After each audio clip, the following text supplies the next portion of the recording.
Vamos abrir então a Santa e Sagrada Escritura do Senhor, em Mateus capítulo 6.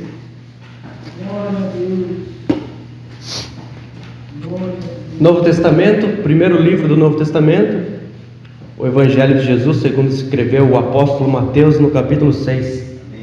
Glória a Deus, aleluia. Louvado seja o teu nome. Mateus capítulo 6, versículo 12. Glória a Deus. Nós tivemos algumas dificuldades esses dias aí com a questão da fiação das luzes aqui, deu um curto-circuito, então a gente deu uma improvisada aí e está tudo funcionando bem e com segurança. Mas nós vamos fazer algumas reformas e por isso vocês estão vendo que está meio bagunçado o lugar nessa noite. Amém? A gente fez o possível com a graça e a glória de Deus se manifestando nas nossas vidas para estar glorificando a Deus através desse culto. Amém? Mateus capítulo 6, versículo 12. Novo Testamento, livro de Mateus capítulo 6, versículo 12. Assim diz a palavra do Senhor: perdoa as nossas dívidas, assim como perdoamos aos nossos devedores. Amém?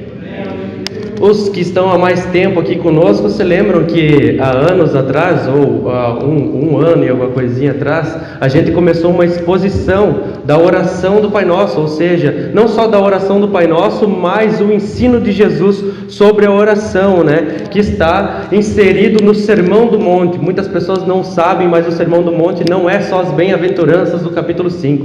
O Sermão do Monte vai do capítulo 5 ao capítulo 7, e é bem fácil você identificar na sua Bíblia. Se você ler o começo do capítulo 5, diz que Jesus subiu ao monte, seus discípulos já chegaram até ele começou a ensiná-los e as multidões também vieram ali. E se você ler o primeiro versículo do capítulo 8, vai dizer que Jesus desceu do monte. Então, ali desses capítulos, do capítulo 5 ao 7, está inserido o Sermão do Monte, onde Jesus, no capítulo 6, do versículo 1 ao 18, ele ensina as três principais práticas de piedade judaica. Você vai ver ali a ajuda aos necessitados, as esmolas, você vai ver a oração e o jejum. E vocês vão ver que se você entender uma delas, as três têm o mesmo padrão. É a mesma exposição, mas cada um assunto diferente, mas Jesus desenvolve as três no mesmo padrão.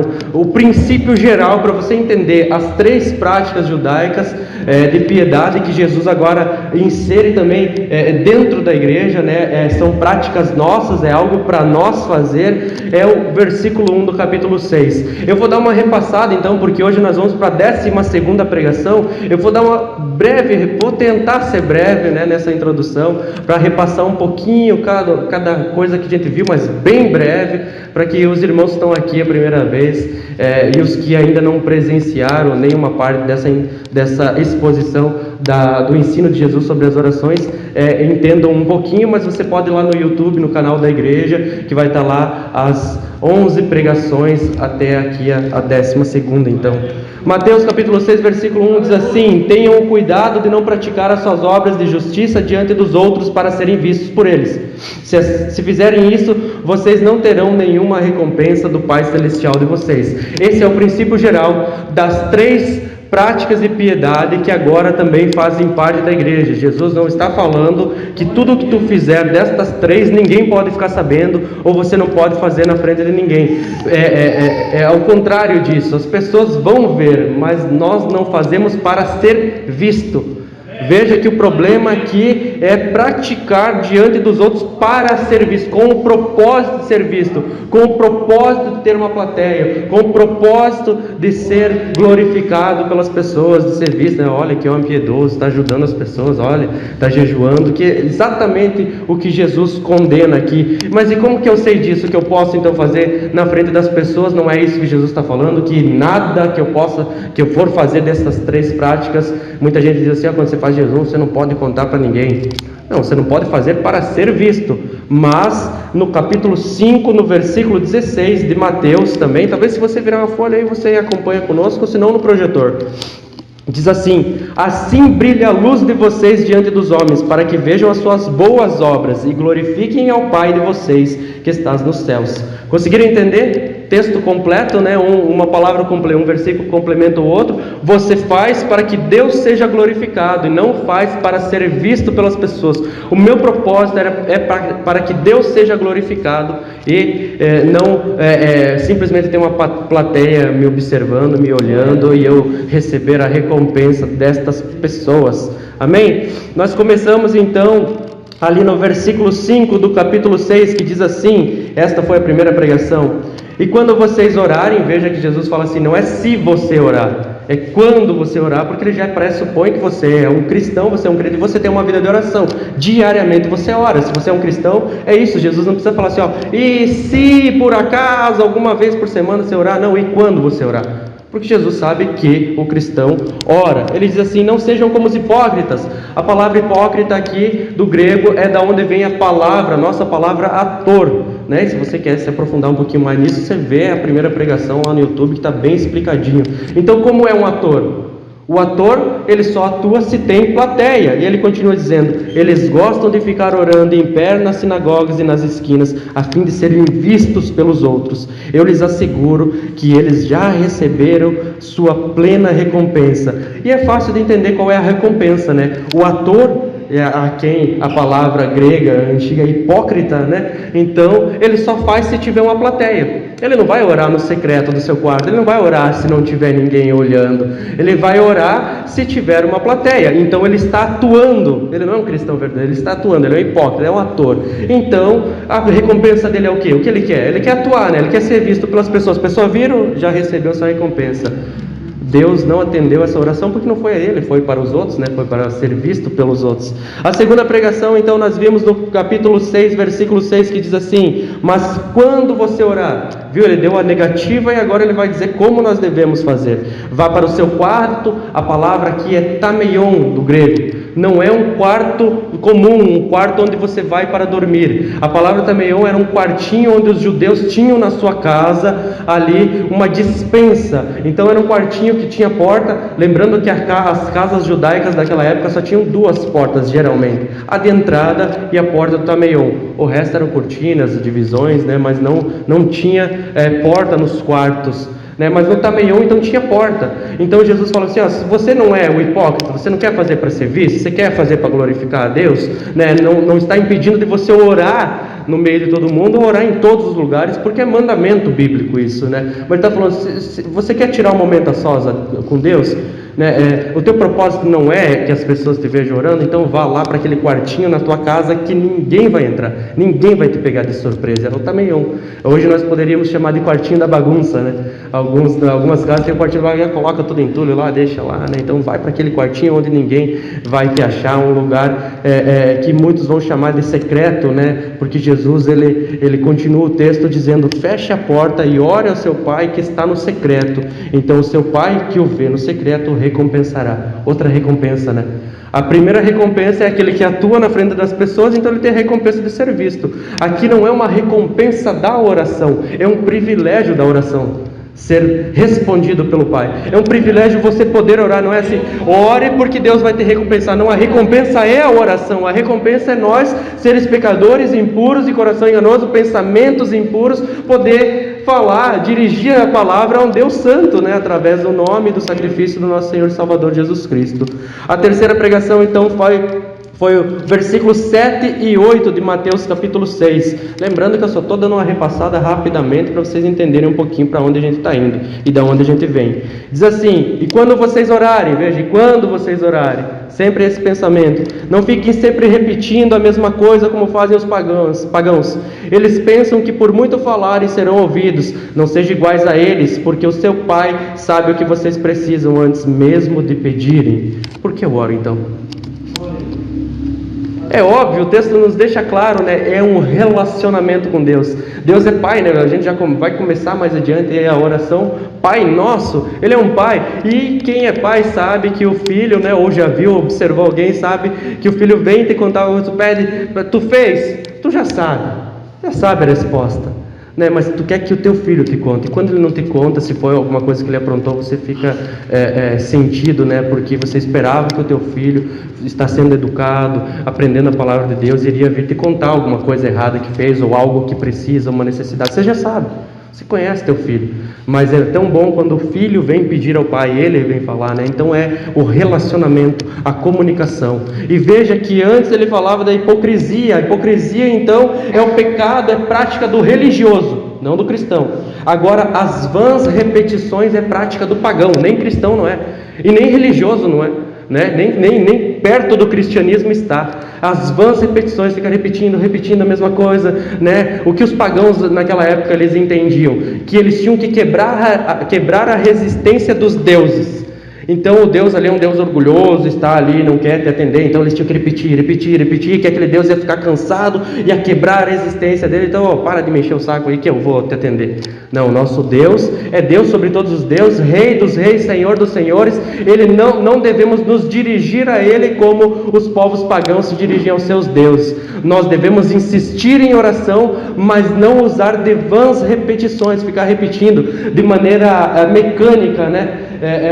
Toda noite aquele mesmo padrãozinho, toda noite aquelas mesmas palavras e sem significado nenhum. Isso já te deixa entender que a oração do Pai Nosso não é uma oração repetitiva, né?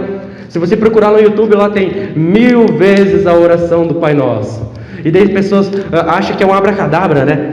É um texto mágico, né? Então eu repito, daí Deus me atende numa parte, eu repito de novo, Deus me atende numa outra parte, né? É o abracadabra, né? Então se eu repetir várias vezes, Deus vai se manifestar. Deus é papo furado, é mentira, não é prática cristã, é pagã, está aqui. Não fiquem sempre repetindo a mesma coisa como fazem os pagãos. Então é óbvio que a oração do Pai Nosso é para que a gente aprenda com ela e não fique repetindo, porque se eu pegar a maioria das pessoas que já repetiu, ou se não todas, posso até me arriscar aqui, que nas primeiras vezes, quando repetiu a oração do Pai Nosso, e eu pedisse assim: o que significa santificado seja o teu nome?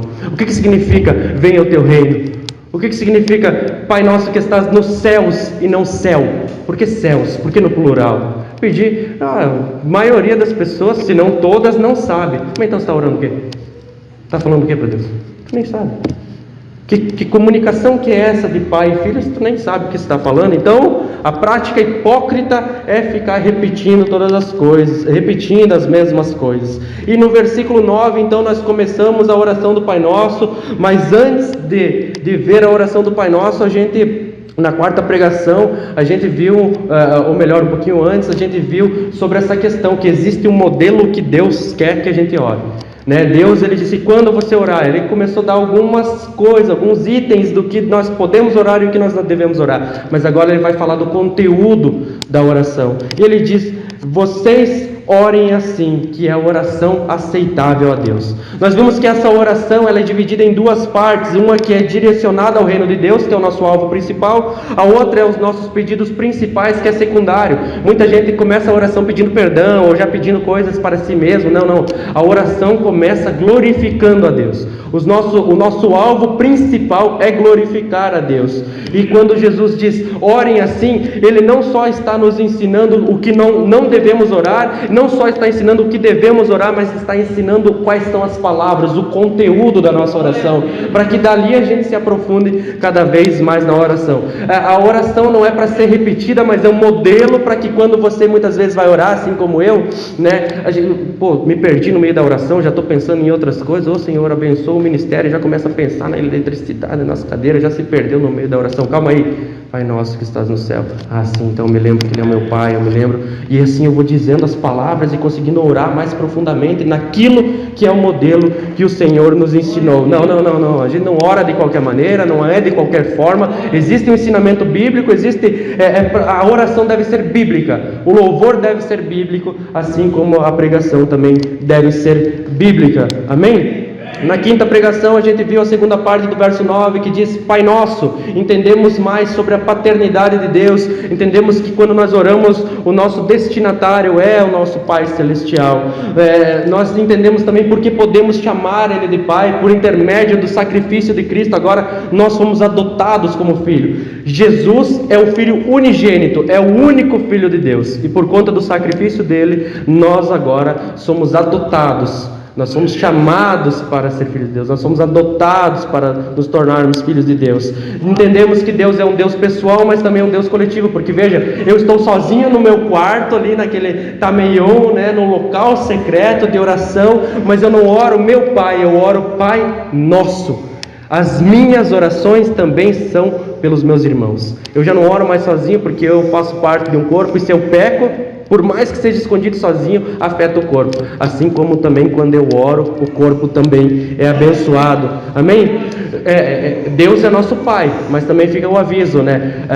Qual é o pai que ama o filho e não repreende e não castiga o seu filho, né? Então nós devemos viver de maneira santa. Na sexta pregação vimos a terceira parte do verso 9, que diz assim, que estás nos céus. E não, talvez quando você lê ou quando você ora, não parece tão importante você saber o porquê está escrito que estás nos céus e não no céu. A Bíblia fala já no começo que Deus criou o céu, ou melhor, céus e terra, terra no singular e céus no plural. Paulo fala que conhece um homem que foi até o terceiro céu, ele está falando dele mesmo na terceira pessoa. Os judeus acreditavam até o sétimo céu, veja, o último céu, o céu imarcessível da glória de Deus.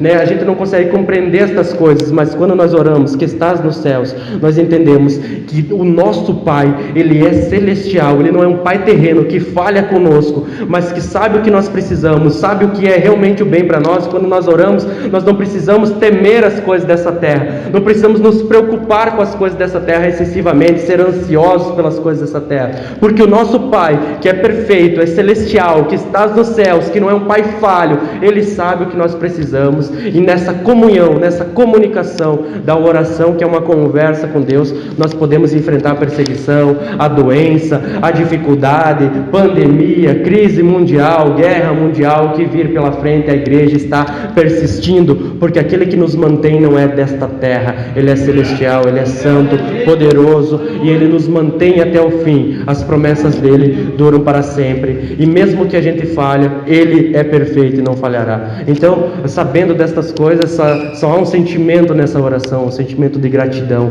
de orar sabendo que Ele é o nosso Pai Celestial. Na sétima pregação vimos a parte 4 do verso 9, que diz assim: santificado seja o teu nome. E muitas pessoas nem têm ideia do que é santificado seja o teu nome. Como que o nome de Deus pode ser santificado? Se a Bíblia diz que o nome dele é santo, santo, santo. E quando a Bíblia fala 3 vezes, ela está extrapolando, né? Não tem mais nada mais santo que Ele. Ele é santo, santo, santo. Como é que então nós podemos orar? Veja que interessante, o primeiro item da oração do Pai Nosso é nós orarmos por Deus. Pai, santificado seja o teu nome. Como isso pode acontecer, nós pecadores orando por Deus, pelo nome de Deus que é santo, santo, santo? A verdade é que com a nossa má conduta, o nome de Deus pode ser blasfemado. Não é isso que acontece? Os crente não paga. Não, pastor é mentiroso. Não, pastor é ladrão. E por quê? Porque existem essas pessoas. Porque existem pessoas assim. Mas quando então conhece uma igreja, um pastor, irmãos, aqueles que creem em Deus, que tem um bom testemunho, que segue a palavra, mesmo que a pessoa não concorde, não, esse cara crê em Deus mesmo. Olha a conduta dele, olha como ele é sério nas coisas que ele acredita. Então o nome de Deus está sendo santificado através do nosso testemunho. A oitava pregação foi a primeira parte do verso 10, que diz: venha o teu reino. Parece fácil de entender, né? Venha o teu reino. Senhor, vem de uma vez, implanta o teu reino. Mas a verdade é que o reino já veio. Jesus, quando ele desceu nesta terra, ele viveu entre nós e ele começou a estabelecer o reino de Deus. Quando ele mesmo foi caluniado de estar endemoniado, curando, expulsando demônios por Beelzebu, príncipe dos demônios, ele se defende, ele diz assim, se eu estou endemoniado, então, como que Satanás está contra Satanás? O reino não subsistirá se estiver ele contra ele mesmo, demônio expulsando demônio. Mas ele diz assim: se eu faço isso pelo poder de Deus, quer dizer que o reino de Deus chegou até vocês.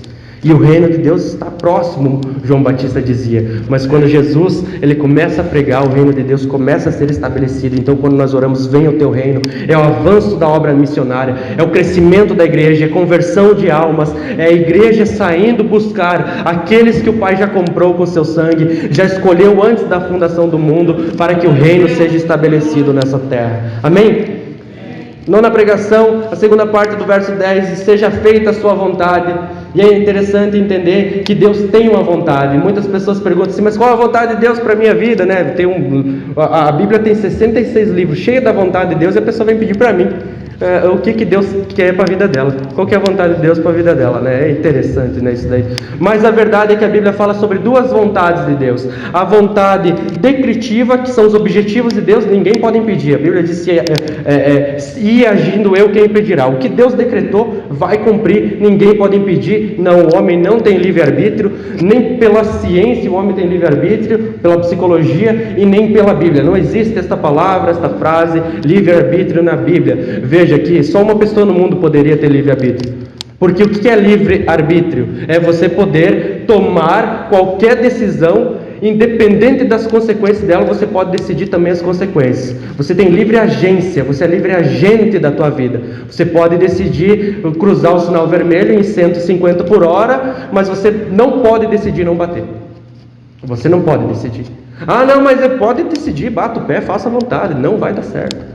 Não vai dar certo, não existe livre-arbítrio, você não está livre para arbitrar sobre a tua vida. Deus é o juiz, Deus sim tem livre-arbítrio. Tem gente que pensa ao contrário, né? Que a gente tem livre-arbítrio e Deus que não tem, né? Porque se eu decretar, Deus tem que fazer a minha vontade, né? E daí os meus pecados Deus não pode impedir, porque senão Deus está quebrando o meu livre-arbítrio. Não existe isso daí, porque senão Deus está preso, né, às decisões do homem. E eu vi uma das maiores heresias da minha vida dizendo que Deus deu o poder para o homem dominar essa terra e agir nessa terra, e quando Deus quer agir nessa terra, ele tem que pedir permissão para o homem. Se o homem não deixar, ele não pode pedir, ele não pode ir acima da vontade do homem. Isso é uma bobagem. E agindo eu, quem impedirá? Mas também tem a vontade preceptiva de Deus, que aí são os mandamentos, né? A vontade de Deus, que a gente pode rejeitar, vai ter consequência, mas a gente pode rejeitar. É interessante então você saber: seja feita a tua vontade, a vontade de Deus decretiva, ninguém pode impedir. E a vontade então, que são os mandamentos do Senhor, você pode rejeitar,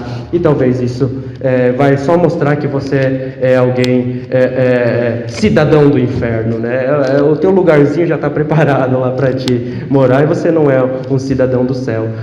A rejeição da obediência a Deus mostra quem são os filhos da desobediência e da ira. Amém? Vimos também na 10ª pregação, a terceira parte do verso 10, que diz assim: assim na terra como no céu. Então devemos fazer, orar, e não só orar, mas nos levantar para obedecer à vontade de Deus, assim na terra como no céu. Mas como assim? Tem gente que acredita no sono da morte, né? A pessoa morreu, está dormindo ali esperando. Isso daí não tem na Bíblia em lugar nenhum. Quando fala morrer, dormir, está falando, é um eufemismo, né? Fechou os olhos aqui e acordou lá, né? O homem está ordenado a morrer apenas uma vez, vindo após isso o juízo. Jesus falou para o ladrão na cruz, do lado dele: ainda hoje estará comigo no paraíso. Não é daqui no dia do juízo você vai acordar lá e daí vai ser julgado e vai para o céu.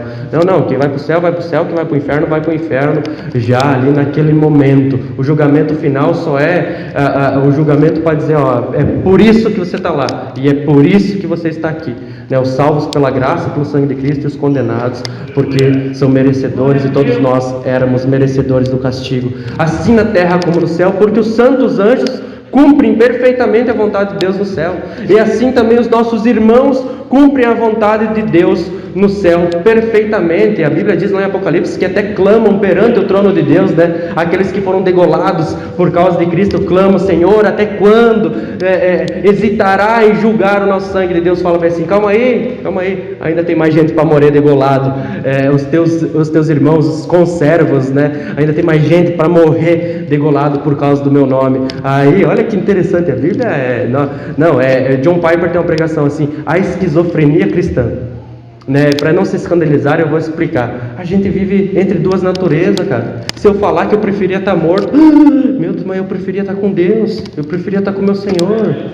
Mas enquanto estou aqui, então vou buscar obedecê-lo, buscar viver mais próximo dele possível. Então a gente vive entre dois mundos. A gente é salvo, mas é o já e ainda não.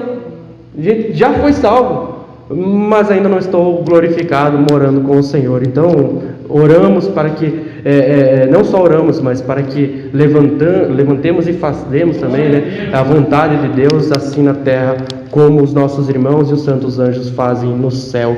E a 11ª pregação então entra na segunda parte da oração do Pai Nosso, que não é a oração de Jesus, é a nossa oração, porque Jesus não precisa pedir pão e nem perdão e nem proteção. Esses são os itens da segunda parte, os 3 P's para você se lembrar, né? Pão, perdão e proteção. E a 11ª pregação foi o que nós vimos, né? Essa dependência de Deus, que é dar-nos hoje o pão nosso de cada dia. Amém? Vimos ali um pouquinho sobre a nossa dependência de Deus, vimos que é dele que vem todos os nossos recursos, que é dele que vem toda a nossa alimentação, que por mais que a gente se preocupe, guarde, acumule, vem um desastre natural, uma guerra, ou uma pandemia da vida, ou uma crise mundial, e tudo que você tinha, você já perde tudo rapidamente. Então, a nossa confiança está no Senhor. Nós oramos e clamamos ao Senhor, e por isso, então, o Senhor nos concede todas essas coisas. Na verdade, Deus ele não nos dá nada. A Bíblia diz que nós somos despenseiros das coisas de Deus. Nós somos mordomos das coisas de Deus. Ele não nos dá nada, né? Ele deixa conosco para que a gente cuide. Você lembra as parábolas dos talentos? Ele deixou ali, multipliquem, façam aí, trabalhem, mas um dia eu vou vir para cobrar. Tá entendendo? Tudo é dele, tudo é dele, tudo é dele. Tanto nem o corpo é nosso, né? O corpo ou terra vai voltar para a terra, né? Deus ele nos dá o sustento básico, ele está comprometido com o nosso sustento diário. Se nós temos mais que o sustento diário, é porque Deus ele tem nos agraciado e tem nos dado capacidade para conseguir mais do que só para o dia de hoje. Mas o que nós devemos focar é que Jesus é o pão da vida que desceu do céu, e que nós devemos buscar Ele sobre todas as coisas, independente se nós termos ou não termos o pão nosso de cada dia. Deus ele é santo e Ele é soberano sobre as nossas vidas, e por isso hoje nós vamos poder entender um pouquinho da primeira parte do versículo 12, que é: perdoa as nossas dívidas. Vamos entender essa quinta petição, vamos entender a ligação dela com a 4ª petição, vamos entender também o que a Bíblia fala sobre o perdão, vamos entender um pouco porque nós precisamos pedir perdão, confessar pecados, porque nós precisamos nos arrepender. E agora, depois dessa longa introdução, então você já tem uma base do que nós vimos até aqui, e podemos entrar no texto da pregação de hoje, propriamente dito, com o título: Perdoa-me, Pai, porque pequei. Amém? Siga comigo então ali o versículo 12, a primeira parte ali. Você pode, hoje que vai ser só essa partezinha aí, perdoa as nossas dívidas, você pode talvez, aqueles que conseguem manusear mais a Bíblia, abrir os versículos que eu vou citar aqui, para que você consiga aprender mais também, anotar talvez na Bíblia, ou os versículos passarão no projetor e você pode estar anotando para você também estudar na sua casa, porque isto é um estudo da palavra, a pregação deve ser um estudo da palavra. Então, primeira parte que nós podemos ver aqui, qual é a ligação com a 4ª petição? Qual é a ligação com o versículo 11 que diz: dá-nos hoje o nosso pão de cada dia? Veja, no grego, talvez na NVI ou alguém que tiver uma ACF vai estar escrito assim: e perdoa-nos. Né? Na NVI não tem a partícula e, mas no grego tem. E a partícula kai, que significa exatamente isso, ou também. Então veja a ligação dos dois versículos: dá-nos hoje o pão de cada dia, né, o nosso pão de cada dia, e perdoa as nossas dívidas.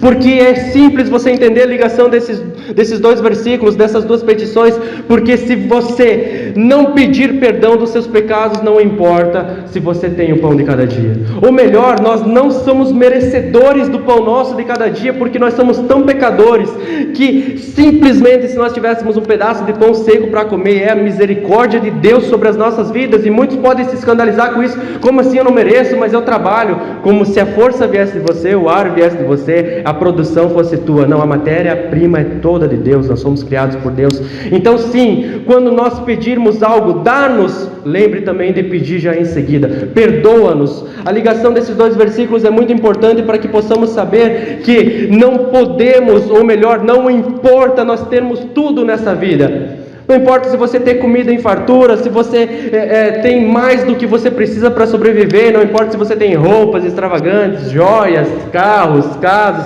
não importa se você continua na sua mesma condição pecaminosa e condenatória ainda na presença de Deus. Não importa se você não tem falta nenhuma de alimento ou de qualquer outra coisa, se você está satisfeito com a sua vida, se você ainda está caminhando para o inferno, ainda está caminhando para a condenação. não importa ter as riquezas desse mundo, se não somos perdoados pelo Senhor.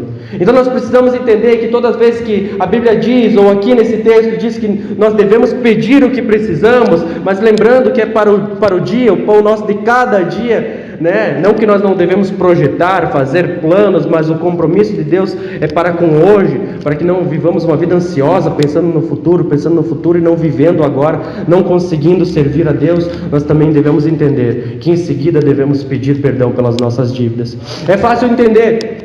Um criminoso condenado é exatamente isso. O mundo, as pessoas que não foram salvas por Deus são condenados no corredor da morte, caminhando para a execução e para o castigo eterno. É isso que a Bíblia diz. Não podemos mascarar. A Bíblia fala sobre céu, fala sobre inferno, fala sobre anjos e fala sobre demônios, fala sobre um Deus e Satanás. E nós estamos inseridos nesse livro e devemos identificar quem somos.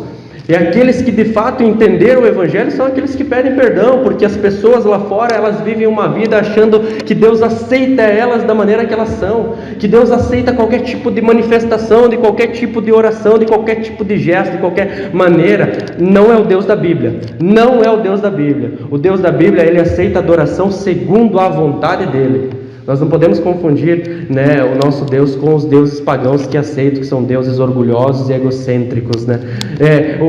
Esse condenado está então no corredor da morte.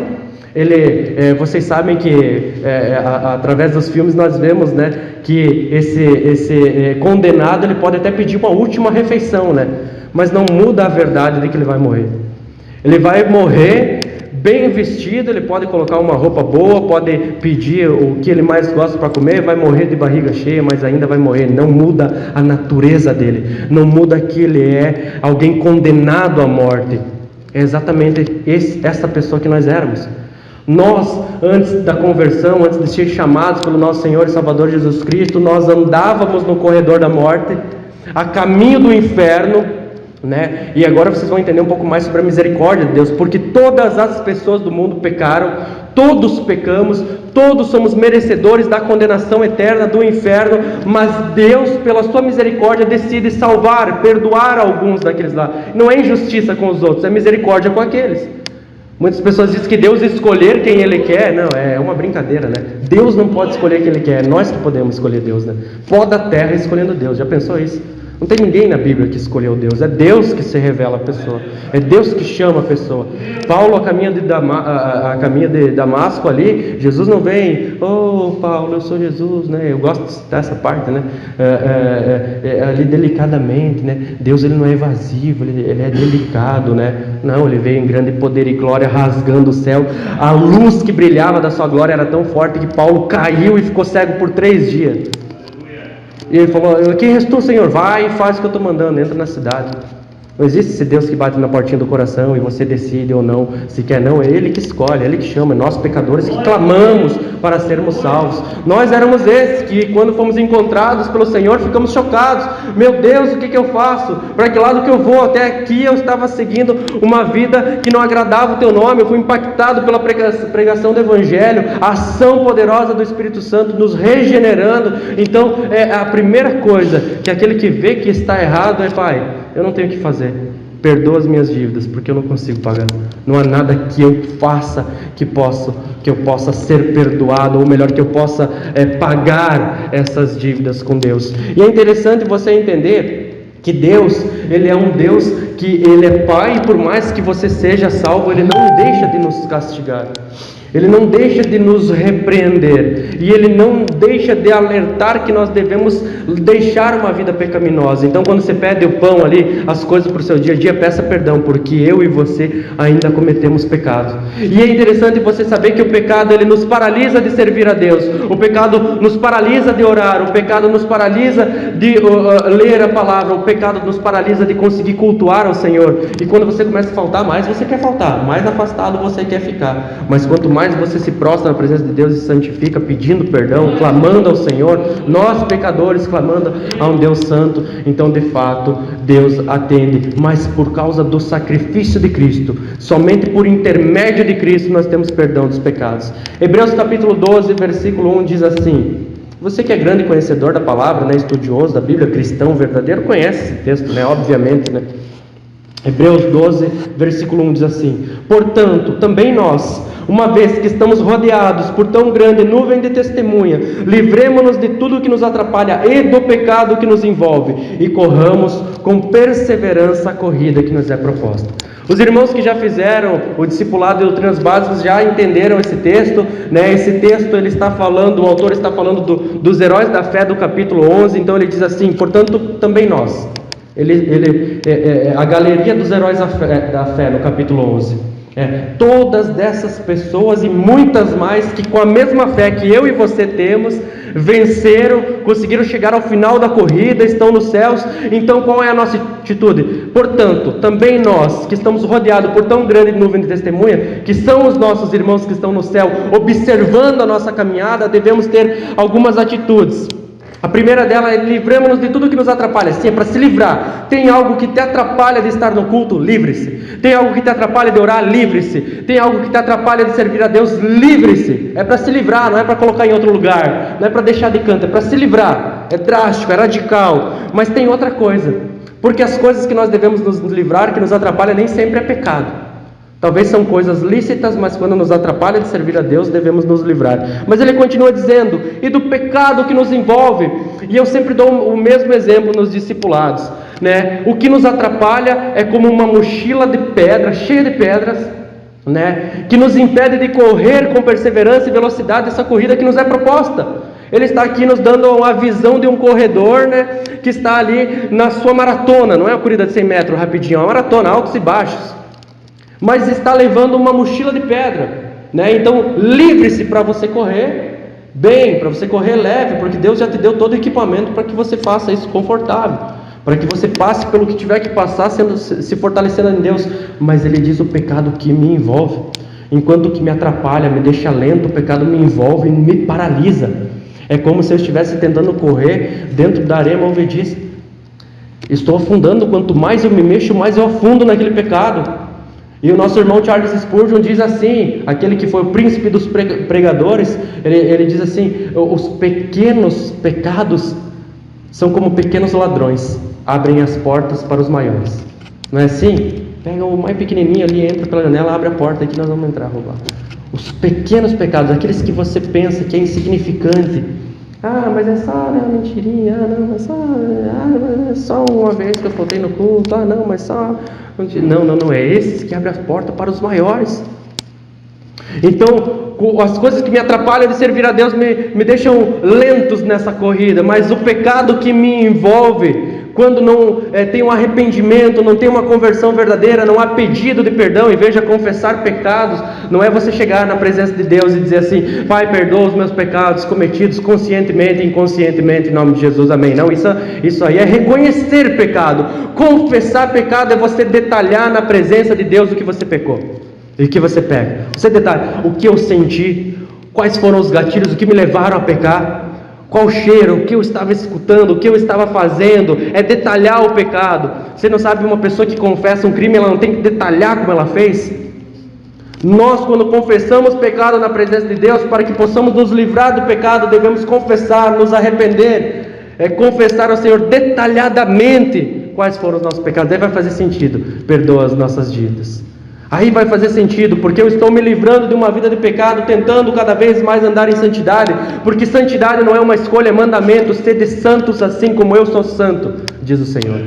Não é se você acha que está certo, não é se você pensa que está certo ou errado, não, é o que a Bíblia diz que está certo, o que está errado. Obviamente com estudo profundo, porque são 2000 anos, né?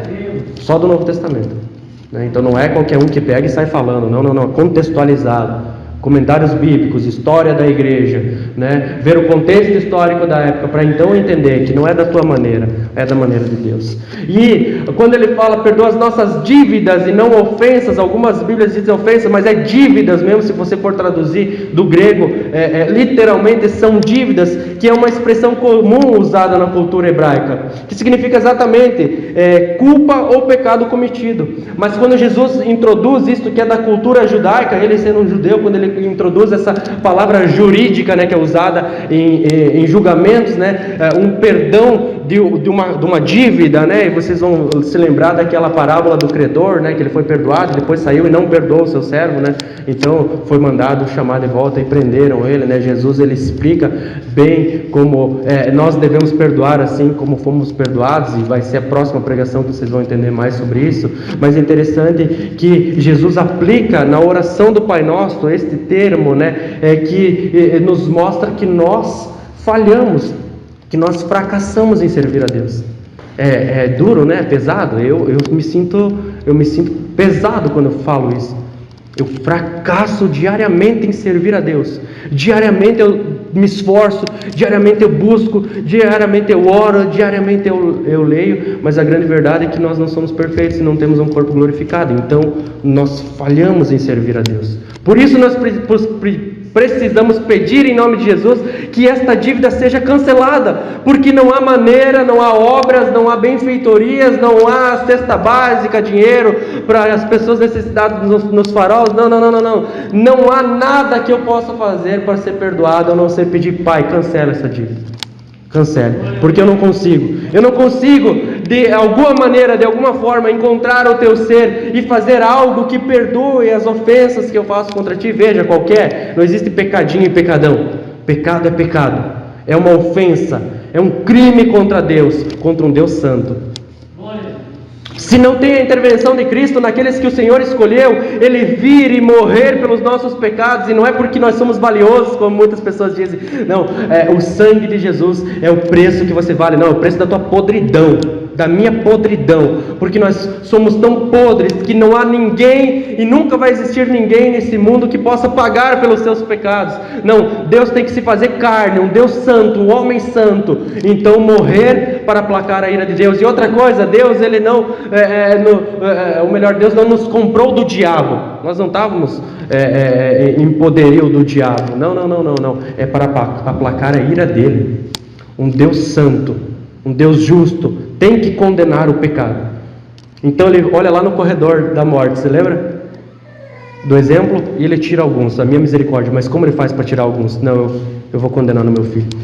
Todo o castigo que estava sobre nós recaiu sobre o Filho de Deus, santo, nosso Senhor e Salvador Jesus Cristo. Por isso que não existe duplo castigo, não existe perda de salvação. Alguém que foi salvo, o castigo foi, o pecado dele foi castigado em Cristo, mas ele se desviou, então, nunca mais perdeu a salvação, então Deus castiga de novo o pecado dele, mandando ele para o inferno. Então é duplo pecado.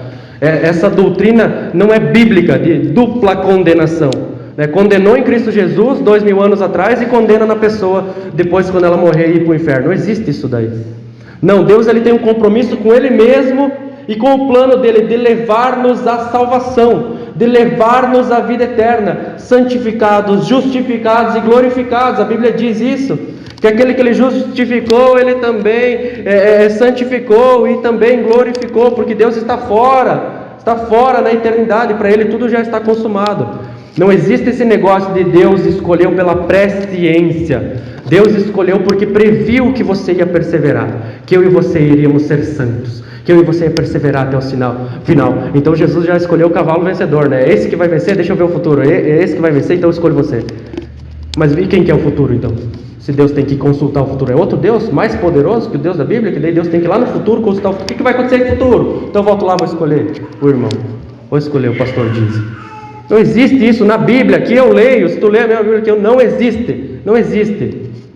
Aí você começa a entender por que as pessoas corriam quando Jesus começava a pregar, né? Elas davam no pé, tentavam apedrejar. Aí você começa a entender por que os apóstolos foram mortos. Porque quem não é cristão não vai se agradar da pregação do Evangelho, não vai se agradar das palavras de Cristo, não vai querer saber a respeito do Evangelho, de um Deus que escolhe. Não é eu que escolho, não é eu que sou soberano, é Deus que é soberano. Veja que interessante, né? Deus, que é Deus sobre todas as coisas, e não eu que escolho a hora que eu quiser, da forma que eu quiser. Não, é nós que clamamos: perdoa, Pai, cancela as nossas dívidas, cancela, porque eu não consigo. E vamos supor que então eu passasse um dia inteiro, como a parábola de Jesus lá, sobre aquele escravo, que trabalhou no campo, fez todas as coisas, cumpriu tudo que o Senhor mandou. Chegou em casa, então o Senhor vai dizer o que para ele? Vem aqui, agora tome um banho, coma, se sirva aí, descanse. É isso que o Senhor fala? Jamais, jamais, jamais. Não, pode vir aqui, agora você vai me servir. Vai me servir. E depois, no final do dia, então, quando esse servo cumpriu perfeitamente todas as coisas, tudo que o Senhor mandou ele fazer, o que ele tem que falar? Alguém pode dizer em voz alta? Oh, obrigado, Drica. Sempre salvando os irmãos ainda. Lucas 17, versículo 10 diz assim: assim também vocês, quando tiverem feito tudo o que lhes for ordenado, devem dizer: somos servos inúteis, apenas cumprimos o nosso dever. Então, como que alguma obra pode me perdoar? Como que alguma obra pode me levar à salvação? Como que qualquer coisa que eu faça, a obediência a Deus, pode fazer com que essa dívida seja cancelada? Não sou eu que devo clamar, porque por mais que eu passasse um dia, cumprindo tudo que o Senhor falou perfeitamente, eu ia chegar no final do dia e dizer: eu só consegui por causa da tua glória, só consegui por causa da tua graça, só consegui por causa da tua misericórdia, e perdoa-me, Pai, porque eu sou pecador e merecedor de tudo que o Senhor tem me dado. Perdoa, cancela as minhas dívidas. É simples assim. A Bíblia fala sobre o perdão, e a Bíblia diz ainda mais que isso. A Bíblia diz que já fomos perdoados, a Bíblia diz que já fomos justificados. Mas quando isso chega na minha vida? Como isso acontece na minha vida? Nós vamos entender um pouquinho. Colossenses capítulo 2, versículo 13 e 14. Pode acompanhar no projetor, irmãos. Glória a Deus. Amém? Glória a Deus ou não? Vocês sabem que eu não sou um pastor que tem um controlinho, né, e fica robotizando, né, as pessoas, né? Fala por mão do lado, levanta, baixa, grita, pula e... Não. A manifestação de glorificar a Deus é da parte de vocês, né? Vocês que estão escutando a palavra. Colossenses capítulo 2, versículo 13 e 14 diz assim: quando vocês estavam mortos em pecados e na incredulidade da sua carne, Deus os vivificou juntamente com Cristo. Ele nos perdoou todas as transgressões. Quantas transgressões? Todas. E o texto continua. Ele diz assim: e cancelou a escrita dívida, que consistia em ordenanças e que nos era contrária. Ele a removeu, pregando-a na cruz. Deus, ele dá lei aos homens. O homem quebra essa lei. O homem está em dívida com Deus, é devedor a Deus. Como que Deus faz para salvar o homem? Ele destrói, ele quebra, ele cancela essa dívida, pregando-o na cruz, em Cristo Jesus nosso Senhor. Toda a nossa dívida, toda a transgressão daquele que é cristão verdadeiro, escolhido por Deus, antes da fundação do mundo, já estão perdoados. Mas como assim? Então por que eu ainda preciso orar? Perdoa as minhas dívidas, cancela as minhas dívidas, se já está perdoado. E muitas pessoas caem no liberalismo pensando dessa maneira. Você vai ver um monte de gente que é liberal, teologia liberal, que acredita que Deus já perdoou todos os pecados. E muitos ainda extrapolam, diz que Deus vai salvar todo mundo, que inferno não existe, que Deus vai salvar tudo. Então não importa mais o que você faça, você pode pecar à vontade, porque Deus já perdoou. Isso é uma mentira, porque Deus, ele me perdoou lá na cruz há 2000 anos atrás, mas isso só chegou na minha vida na minha conversão, porque até a minha conversão eu não estava perdoado, até a minha conversão eu não estava regenerado. Veja que o texto não começa com todas as transgressões foram perdoadas. O texto começa dizendo assim: quando vocês estavam mortos em pecados. Antes de me pregarem o Evangelho e eu entender pelo Espírito Santo, aí que eu recebi o dom da fé, que a fé não é esforço nosso, a fé vem pelo ouvir e ouvir da palavra. Efésios 2, 8 e 9, você pode até ler aí na sua Bíblia, diz que nós somos salvos pela graça, por meio da fé, não é pelas obras, não vem de nós, é dom de Deus para que ninguém se glorie, não é pelas nossas obras. É fácil entender. Quando nós estávamos mortos em nossos pecados, na incircuncisão da nossa carne, Deus nos vivificou. Então o morto, para poder ouvir o Evangelho, precisa ser vivificado, né? Então Deus nos vivificou com Cristo. Aí sim, então eu escuto a pregação do Evangelho, né? Aquilo que Jesus Cristo fez há 2000 anos atrás, lá na cruz, penetra com poder e glória o meu coração.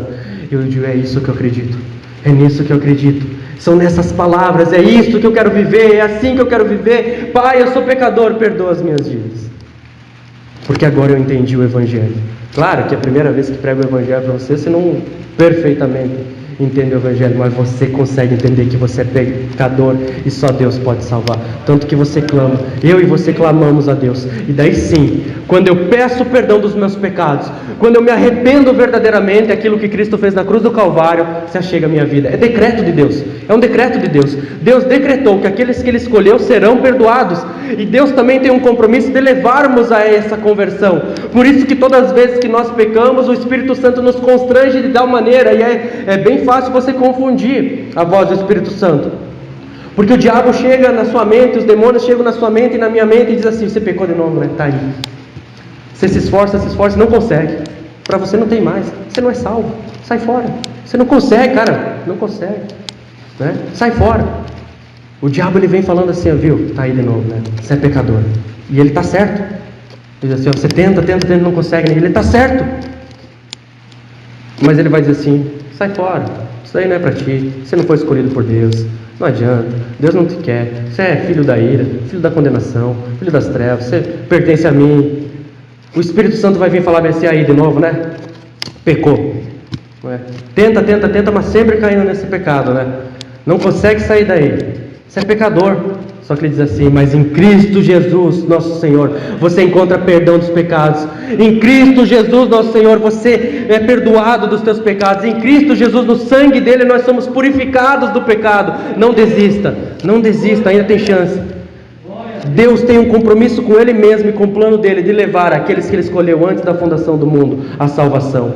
E irrepreensíveis, a Bíblia diz. Então Ele nos leva ao arrependimento. O Espírito Santo, Deus, ministra o nosso coração. O amor de Deus nos constrange de tal maneira que quando a gente peca, não é o pão da vida que desceu do céu, é um alimento estragado que a gente pensa assim, pô, mas como era bom, né? E daí vai lá e tenta comer de novo aquele alimento, e daí faz congestão em nós. Não é bom.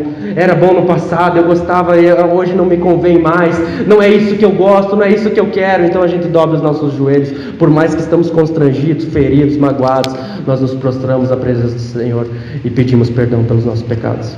A Bíblia diz em Romanos capítulo 5, versículo 1 e 2, que fomos justificados. O texto diz assim: tendo sido, pois, justificados pela fé, a fé que é esse dom de Deus, né? Nós somos justificados, nós somos justos na presença de Deus. Eu já vou explicar isso.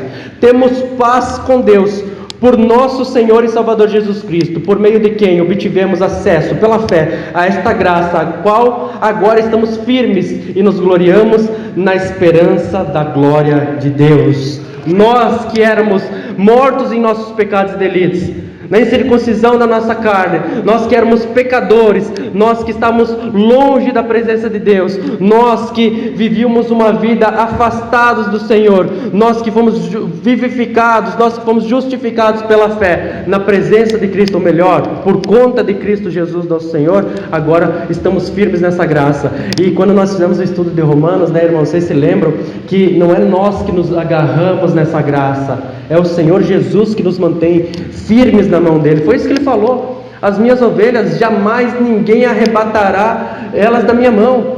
Aleluia.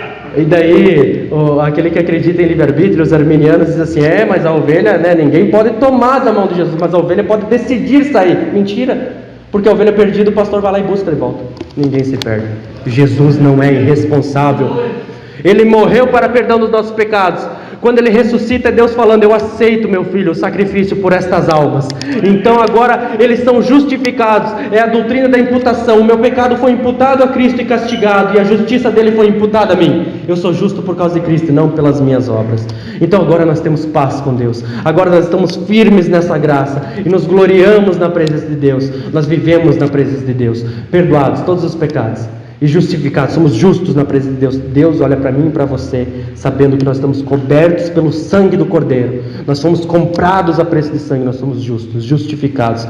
E a salvação é isso, né? Vocês se lembram, né? São 3 estágios. Aquele que começou boa obra vai terminar. Justificados. O pecado não nos escraviza mais. Antes nós éramos escravos do pecado. Então agora nós fomos tornados justos. Nós estamos sendo santificados. A influência do pecado não está perdendo poder sobre as nossas vidas, tornados santos. E também a Bíblia diz que nós seremos glorificados, que é o último estágio da salvação.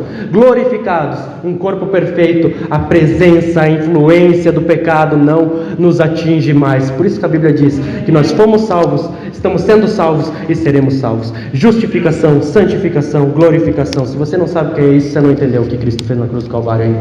Você não entendeu o que é salvação ainda.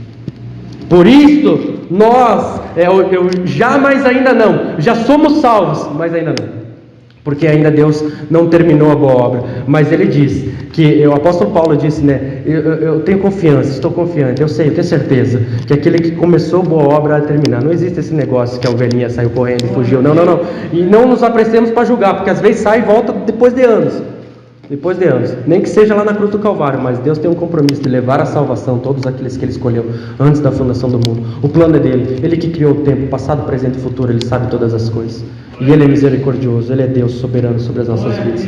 Mas por outro lado, a Bíblia diz também que nós devemos confessar pecados e pedir perdão dos nossos pecados, né? A Bíblia diz isso, 1 João capítulo 1, versículo 9 diz assim: se confessarmos os nossos pecados, Ele é fiel e justo para perdoar os nossos pecados e nos purificar de toda injustiça. Conseguiram entender?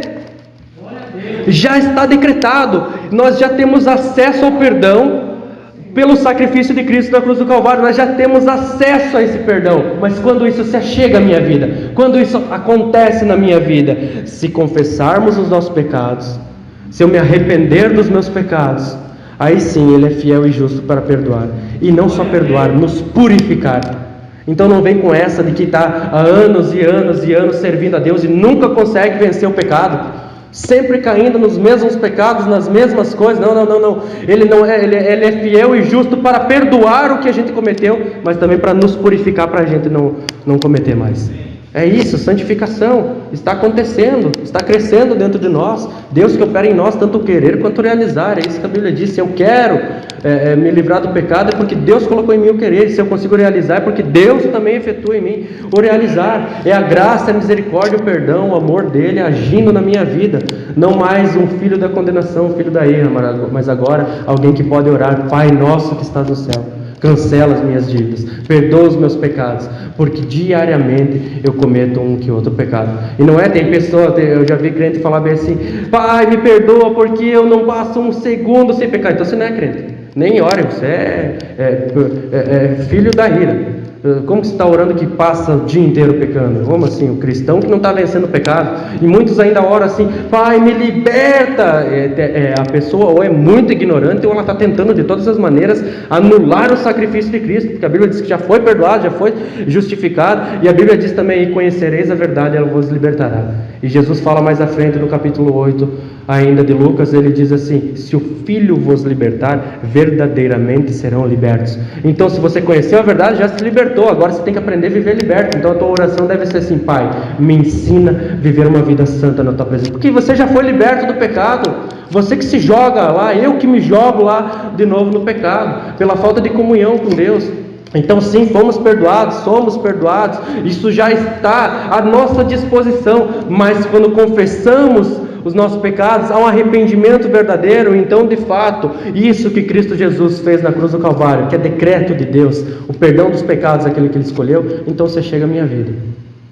Então Deus nos perdoou de todos os nossos pecados passados, mas agora, para Ele nos perdoar dos futuros, daqueles que cometemos sendo cristãos, nós precisamos confessar, nos arrepender, viver uma vida buscando a presença do Senhor, uma vida santa. E os irmãos que já sentiram a presença de Deus, de fato, que não é só emoção, choros e arrepios e sensações e sentimentos, mas quando você sente a presença de Deus, não que isso não seja bom, é ótimo, mas quando nós sentimos a presença de Deus verdadeiramente, estamos vivendo uma vida espiritual. O primeiro sentimento que é temor, é um Deus santo, e eu estou no mundo espiritual na presença dele. Agora, por causa do sacrifício de Cristo, eu posso me achegar em oração na sala do trono de Deus, no lugar santo do santo, e eu ainda sou pecador. Não tem como não cair de joelho, clamando a Deus: cancela a minha dívida, Pai, perdoa os meus pecados. Aí sim, Ele é fiel e justo para nos perdoar. Ele é fiel e justo para perdoar os meus pecados. 1 João capítulo 2, versículo 1 diz assim: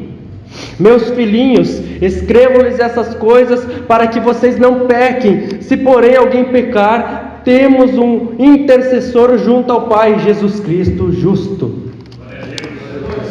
Somente Jesus Cristo o justo é intercessor pelas nossas almas perante mais ninguém, mais nada. Não tem nenhum outro ser, nenhuma outra pessoa que intercede por nós e é justo perante o Pai. Só Ele é o nosso advogado, mas não é alguém que a gente contrata para nos defender, é uma testemunha que vai ao nosso favor advogar por livre e espontânea vontade, porque sabe quem nós somos, porque Ele mesmo comprou-nos a preço de sangue. Então o texto diz assim: eu escrevo, a Bíblia está escrita, João escreveu esta epístola para que a gente não peque, para que a gente tenha tudo, saiba de tudo, para não viver uma vida de pecado, mas Ele sabe que ainda somos carnais. E porventura, em algum momento do nosso dia, o que é o pecado? É errar o alvo. Eu estou prosseguindo rumo ao alvo que é Cristo. Eu quero fazer as coisas que Cristo me mandou fazer. Eu quero servir a Deus. Eu quero glorificar o nome do Senhor. Mas eu mirei no alvo. Mas eventualmente eu errei o alvo. Então esse é o pecado. Não é você programa, eu estou seguindo a Cristo, mas tem um momento do meu dia que eu programei para pecar. Não. Eu estava prosseguindo rumo ao alvo, mas pequei. Errei o alvo. Um alvo e um arco e flecha. Você atirou para acertar o alvo, mas você errou. Mas você não erra todas as vezes. Sempre. Não, o pecado é errar o alvo, não é algo, é um tropeço no percurso, mas você não queria tropeçar, você não queria errar o pé, virar o pé. Meus filhinhos, escreva essas coisas. Então nós estamos amplamente supridos teologicamente, biblicamente, para não pecar, mas João sabe que nós somos humanos ainda carnais. Se porém alguém, uma pessoa singular, alguém da igreja pecar, quem que tem um intercessor? Esta pessoa tem um intercessor? Não. A Bíblia diz assim: se alguém pecar, temos um intercessor, Jesus Cristo junto. Temos um intercessor. Então não adianta você viver uma vida afastada da igreja, não congrega em lugar nenhum, não é membro de lugar nenhum. Vocês podem até se escandalizar com o que eu vou falar, mas parece o diabo, quando chegou lá na presença de Deus, lá no livro de Jó, vivia andando e rodeando pela terra, Estava andando e rodeando pela terra. E aí, meu irmão, a Bíblia está te falando, a igreja que você tem que escolher, o que você tem que fazer. Então, vamos lá, sirva a Deus.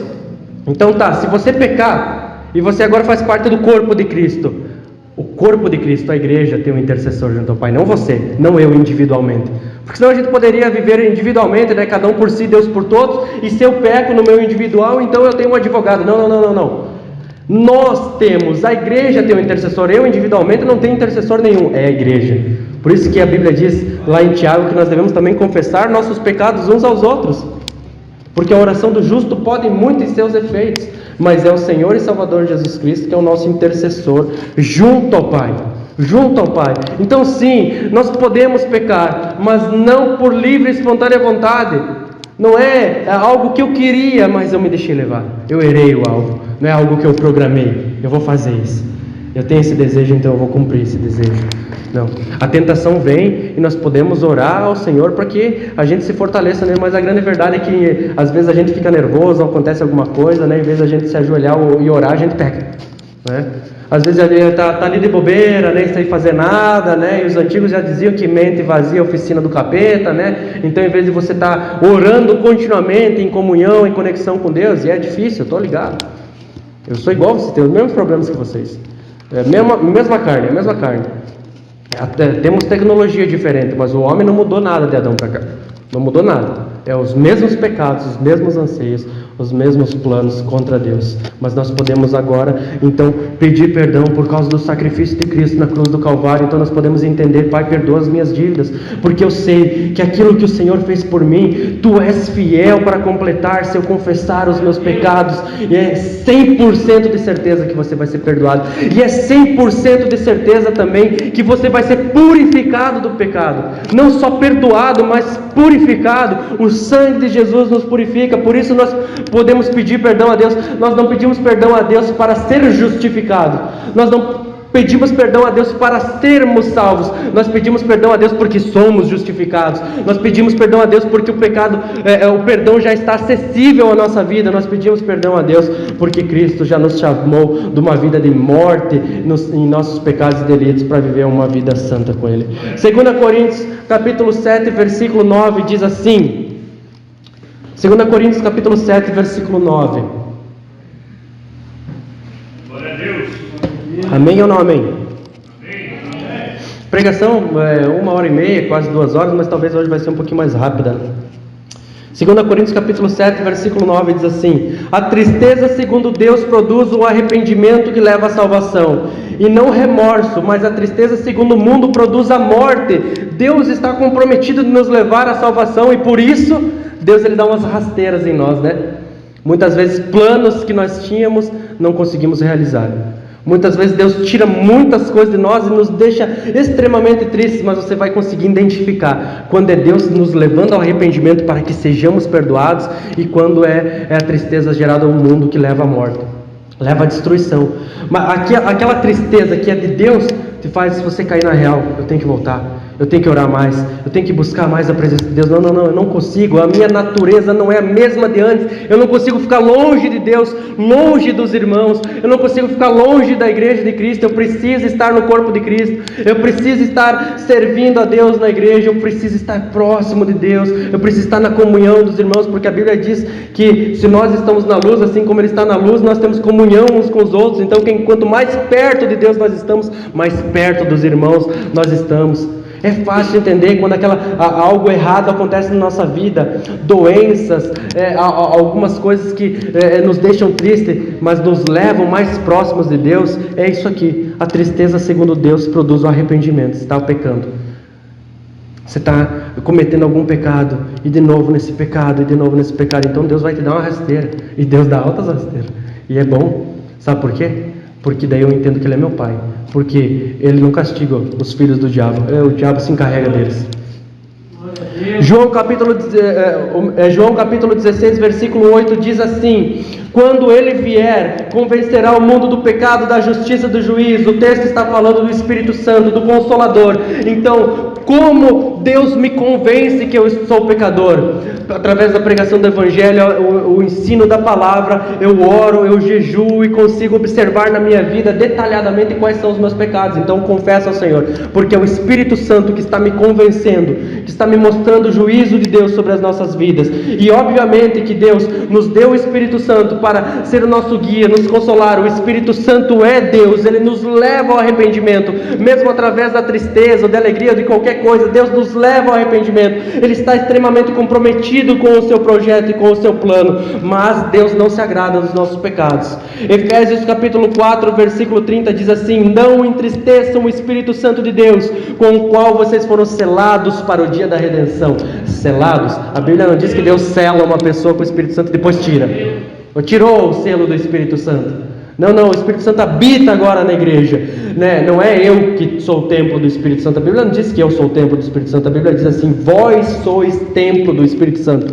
A igreja é o templo do Espírito Santo. A igreja não é o lugar, né? A igreja são as pessoas que se reúnem em nome de Jesus, seguindo os mandamentos bíblicos de liderança, de ordem de cultos, ministérios e tudo mais. Então nós não devemos entristecer, porque é o Espírito Santo que nos consola, o Espírito Santo que nos santifica, o Espírito Santo que nos guia pelo caminho da verdade, o Espírito Santo que nos convence do pecado, da justiça e do juízo de Deus. E quando nós pecamos, nós entristecemos o Espírito Santo. E é mandamento do Senhor: não entristeçam o Espírito Santo, porque Deus não se agrada. Por mais que o perdão já está decretado, por mais que já fomos justificados, mas Deus continua não se agradando do nosso pecado. Veja que Ele não nos julga como o mundo. As pessoas lá fora, a ira de Deus está sobre os filhos da ira. A ira de Deus, não existe negócio que Deus ama todo mundo. Aquele que rejeita o filho, rejeita também o pai, e a ira de Deus está sobre ele. João Batista diz isso. Não existe esse negócio que Deus ama todo mundo, perdoa todo mundo. Não. As pessoas, os descrentes, a ira de Deus está sobre eles. Mas Deus, Ele nos julga, mas não nos julga mais como o mundo. 1 Coríntios capítulo 11, versículo 31 e 32 diz assim: mas se nós nos examinássemos a nós mesmos, não receberíamos o juízo. Quando, porém, somos julgados pelo Senhor, estamos sendo disciplinados para que não sejamos condenados com o mundo. Conseguiram entender? Fácil de entender, né? 1 Coríntios capítulo 11, falando sobre a ceia do Senhor, falando sobre como devemos ceiar, como a igreja partilha do pão e do vinho, né? O corpo de Cristo e o sangue de Cristo. Mas também ela diz assim, que alguns estavam morrendo e outros estavam doentes.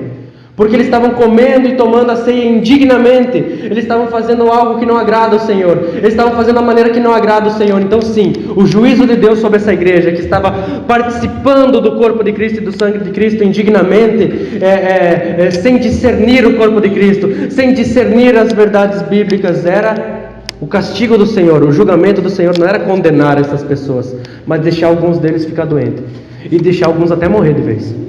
Deus estava colocando doenças em alguns e matando outros, não condenando com o mundo. Você se lembra da Anania e Safira também? Né? Mentiram ali na parte das ofertas ali, mentiram para homens, não mentiram para o Espírito Santo. Então, morreu. A esposa veio também, mentiu, morreu também.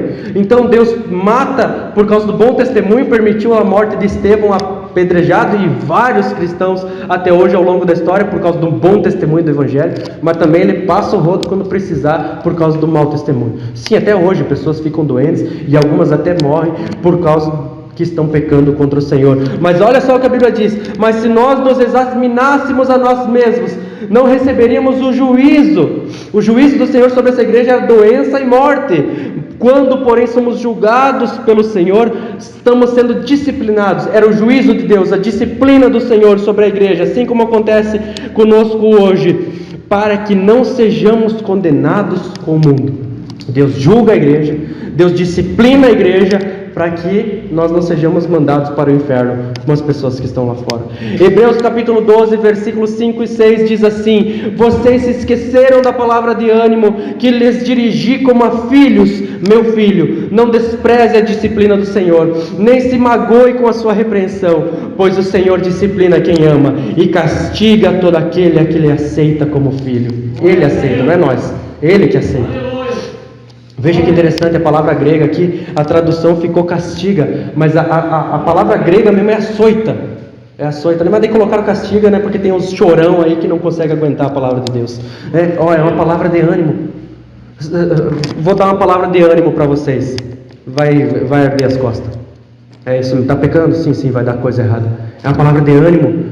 Porque Deus só disciplina, só castiga aquele que Ele tem como filho. Então quando eu peco, vem a disciplina do Senhor, me deixa entristecido, me leva ao arrependimento. Então eu peço perdão ao Senhor, e no meio dessa tristeza eu me alegro no Senhor, porque eu digo assim: eu sou filho de Deus, eu sou filho de Deus. Ele podia ter me largado para me deixar pecar mais, para deixar ir para as trevas de uma vez. Não, Ele me repreendeu, me castigou.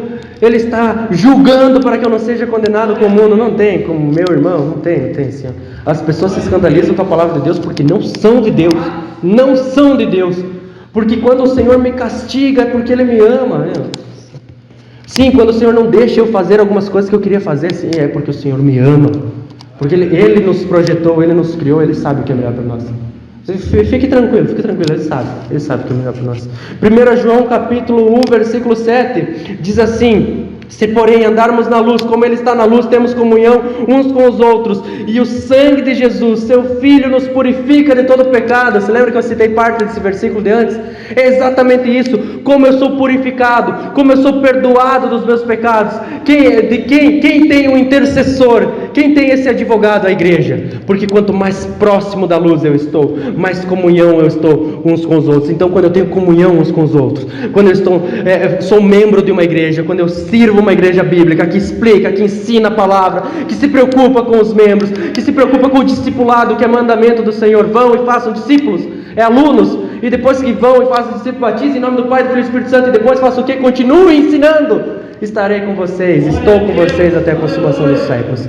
Então sim, o Senhor está ali, nos purificando de todo pecado, não individualmente, não lá na sua casa isolado, não, na comunhão com os irmãos. É isso que o texto diz: se porém andamos na luz, como Ele está na luz, temos comunhão, somos íntimos uns aos outros, vivemos juntos. Isso que é ter comunhão. Não existe culto online, é a transmissão do culto online. Culto em casa não existe. Não existe você cultuar pela videochamada. Não, culto é o que está acontecendo aqui, transmitindo para outras pessoas. Não existe ceia online, você lá e eu aqui tomando a ceia do Senhor. Não, é junto, é comunhão. Comunhão é estar próximo, é estar íntimo, viver junto, saber dos pecados, dos problemas, dos dons uns dos outros, orar uns pelos outros, né? Honrar uns aos outros, respeitar uns aos outros, viver uma vida santa e justa. Aí sim vai fazer sentido, quando lá no teu quarto, Quando eu lá no meu quarto, isolado, orar, Pai nosso, não meu, perdoa as nossas dívidas, não a minha dívida, porque eu faço parte do corpo, estou em comunhão espiritual com os irmãos todos os dias, em todos os lugares.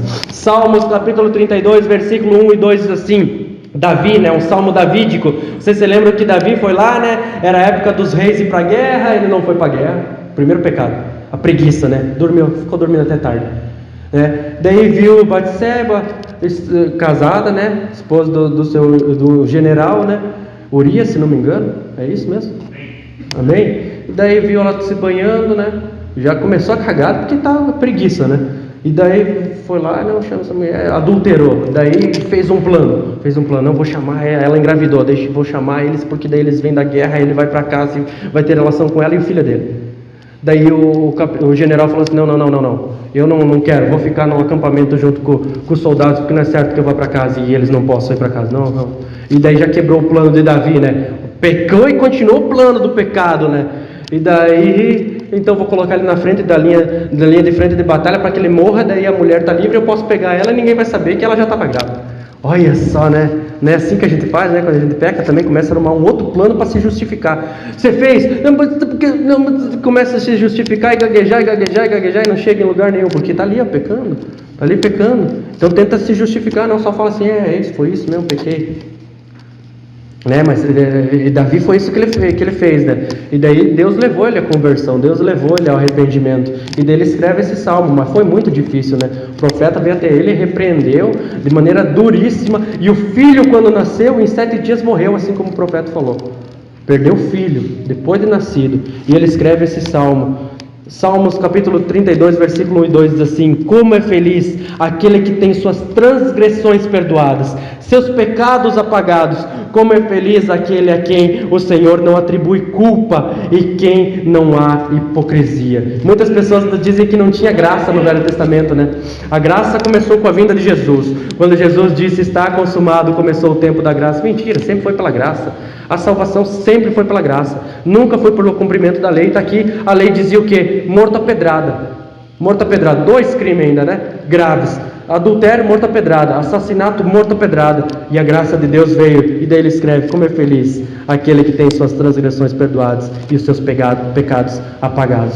Paulo, em Romanos capítulo 4, versículos 6 a 8, ele repete, ele diz assim: Davi diz a mesma coisa quando fala da felicidade do homem a quem Deus acredita justiça. Deus acredita justiça independente das obras, somos justificados independente das nossas obras. E dele repete o salmo davídico: como são felizes aqueles que têm suas transgressões perdoadas, cujos pecados são apagados. Como é feliz aquele a quem o Senhor não atribui culpa. Esses somos eu e você, irmãos. Somos eu e você, que através da proclamação do Evangelho já está aí na sua mente dizendo: Pai, perdoa as minhas dívidas, Pai, me leva à conversão verdadeira, me leva ao arrependimento verdadeiro, me leva a viver uma vida de santidade, na comunhão com os irmãos, andando na luz, tendo um intercessor que é Cristo Jesus nosso Senhor. Então, de fato, sim, nós podemos pedir perdão dos nossos pecados, através do sacrifício de Cristo na cruz do Calvário, o sangue santo aspergido na cruz do Calvário, por causa dele, não por causa das nossas obras. Nós podemos orar: Pai,